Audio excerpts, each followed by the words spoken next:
found by police to have been sexually assaulting his 12-year-old daughter since she was 9. He was arrested and then charged. Prosecutors wanted him held on a $250,000 bond bail. A judge said, "No, that's too much. 10 grand. He's out. He's out." There's a man charged with starting a massive fire in what are euphemistically called homeless camps in Seattle. What they are is sex trafficking and drug sales camps. That's actually what they are. He started a massive fire that could have burned down a good portion of Seattle because of where it was located. He's been allowed to walk free. No bail. But I want you to know that they gave him a stern talking to. He's not allowed to go back to that encampment. I'm sure he'll keep by that. Because people who are drug-addled and have given themselves drug-induced psychoses, they're often very good at following rules. Right? Oh, on the topic of rules. The National Archive has 5,400 emails related to Joe Biden, but not under his name. No. They're under the name of one of his aliases. But Mo Rana, Democrat representative, wants you to remember this. The American people know the facts. Joe Biden is not a single shred of evidence that a single payment went to President Biden. Well, except that Hunter said that he paid all of Joe Biden's bills. This is A Disciple's View. I'm Todd Herman. We'll continue.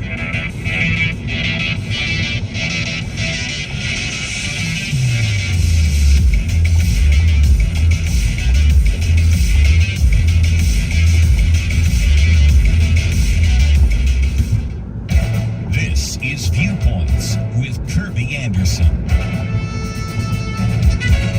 The phrase "trust the science" isn't as popular in the culture as it has been in the past due to recent revelations from inaccurate scientific statements during the pandemic. But the phrase "trust the science" isn't as accepted as it was in the scientific community due to so many retractions. The co-founders of Retraction Watch have been monitoring this problem for years.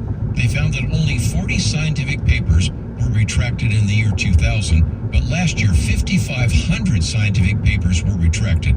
They concluded that only about a fifth of those retractions were done due to an honest error. The surge in these bogus papers is driven in part by the reality that scientists need to publish or perish. But those pressures have been on academics for decades. A larger problem is the fact that many are turning to paper mills that sell manuscripts and other research projects to scientists needing to publish. People are being harmed by these bogus papers. One anesthesiologist falsified data on an ineffective blood substitute that was widely cited in the literature. Patients were harmed by this false research. Another aspect of this problem is illustrated by the so-called replication crisis. So many of the results published in scientific papers cannot be reproduced by other researchers. The University of Virginia attempted to reproduce 5 landmark cancer studies. It failed in one case and produced inconclusive results in 2 others. This suggests that the science in all these cases might be wrong. It is becoming more and more difficult to trust the science when we discover how many scientific papers and scientific statements are wrong. I'm Kirby Anderson, and that's my point of view. For a free copy of Kirby's booklet, A Biblical View on Racism, go to viewpoints.info/racism. That's viewpoints.info/racism. This is Life Issues with Brad Mattis, president of Life Issues Institute. The number of Californians dying by assisted suicide has surged. During the latest year of available stats, the number of deaths increased by a whopping 63%. Scores of people who got the lethal drugs died from their underlying illnesses or other causes. The California Department of Public Health doesn't know how they died, just like it can't answer other important questions. They don't know what happened to the dangerous drugs not taken by patients. They're also dependent on the so-called doctors involved in killing their patients. It's a self-reporting system, so abuses are easily covered up. Here's an interesting stat. Nearly 90% of all people who died by assisted suicide were white. Looks like assisted suicide is an issue of white privilege. Where are the protesters? Like us on Facebook at Life Issues and stay informed, more informed than you've ever been.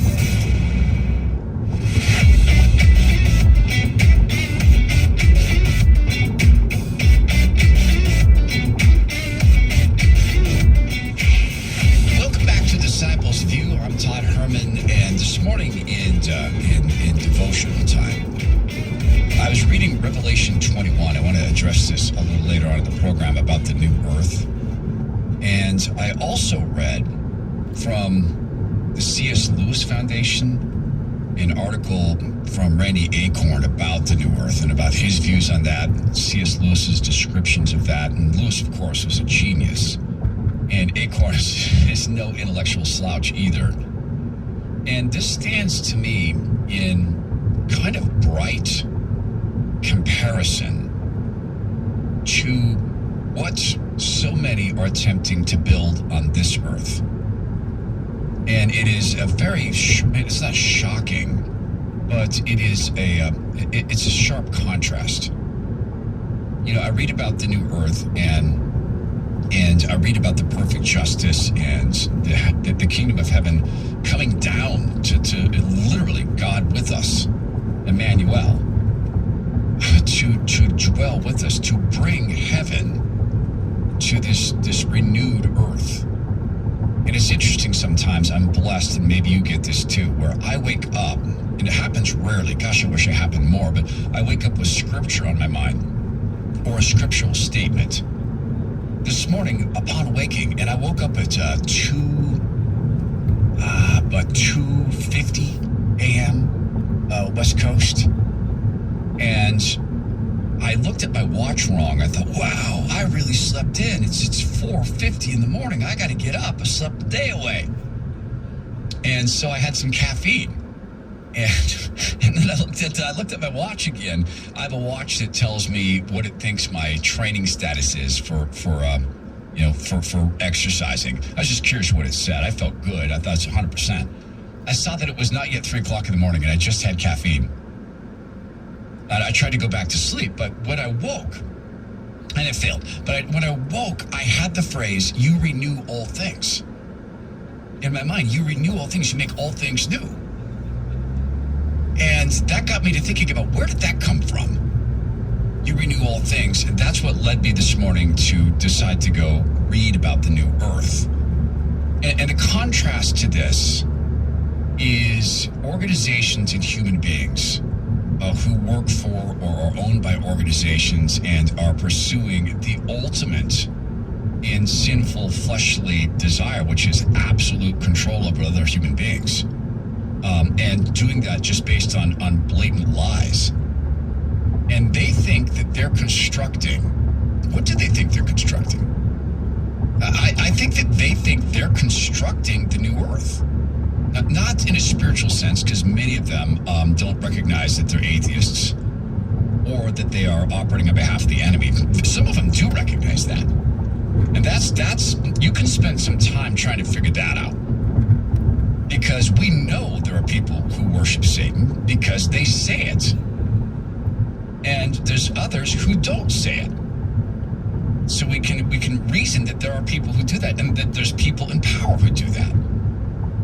So I am very thankful for leaders who will speak out, unfortunately not in a spiritual sense, but in a sense of reality as to what has actually gone on under cover of COVID, which they're trying to bring back. You know this.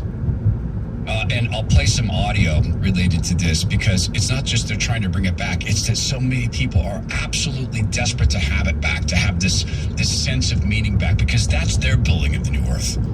That's their building of what they think of as heaven on earth. And to them, heaven on earth is absolute, complete control over everybody, but they can't control themselves. We are not able to control ourselves. We know this about the sin state. So one of those politicians or leaders who is actually calling this out, and she does this pretty well and consistently, is a member of European Parliament. Her name is Christine Anderson. And this is a rather long clip for radio, but I think it's important to play in whole. And she talks about what happened during COVID. Well, see, that phrase in of itself is a propaganda phrase. It's not during COVID. It was during the lockdown, the response, the use of this virus. And by the way, there's no such thing as during COVID, because they never want the COVID era to end. So she talked with American thought leaders at the Epoch Times. It pretty soon occurred to me, this has nothing to do with public health. It has nothing to do with breaking making any waves. It was always about breaking people. That's what they were trying to do. They simply wanted to see how far can they go, how far would the people allow them, to take away their fundamental rights. Now, by the way, I'll stop that for a second. Tony Fauci recognized this. I have audio of Fauci actually recognizing that, well, at a certain point, you've gone too far. A lot of this is about what will people tolerate. He effectively admitted that. Yeah, we'll have to play that someday. But now that we're entering back into, they're going to amp COVID back up in preparation for the election. And that they deeply want to control all human beings. Your movements, your thoughts, what you're allowed to read. They want to have powers God himself does not give himself. This is them constructing their idea of the new earth. And we've been seeing that. And once there were people that said, no, we're not going to mask up. We're not going to, get this mRNA shot. Then they really bashed down on these people. Now, if you think about this, and from, reading the book of Revelation, if you think about this from a Christian perspective, this is not the mark of the beast, because the mark of the beast is going to be very, very open, but this is not a trial run. You don't think Satan takes dry runs? You don't think that he's building a political party? He's the first politician. Satan is the first politician. First one to set up special interest groups and wedge issues. That's what he did. First one to break the angels, some of the angels apart from God Almighty. And with what? With a false promise. Oh, God damn. Right? And he has his dominion. But he has to know where his dominion ends, or he's just completely self-deluded. So they're building their new earth, but to have complete control over others. And yes, it seems to me to be a dry run. Hey, let's just take a practice shot. Let's start building our political party now. Threaten them, with their livelihoods. You are no longer allowed to go to work. You're no longer are allowed to ride on a bus. Then there were talks about if you do not get this mRNA shot, well, guess what? You will have to pay for your medical treatment yourself because you brought it on yourself. And, then they even were contemplating not to treat unvaccinated people at all. Okay, so that's happened. It still happens. They just killed a woman in Canada because she refused to get injected. They just refused her a life-saving transplant. I think we talked about that this week. So that's still happening. That hasn't stopped in the least. Sometimes they get caught and public pressure rains down, such as the case they tried to kill a little girl, 14. That was in the United States because she wasn't injected. And I think she actually got treated at another medical center. So Christine Anderson, member of European Parliament, continues. And this is the kind of stuff that totalitarian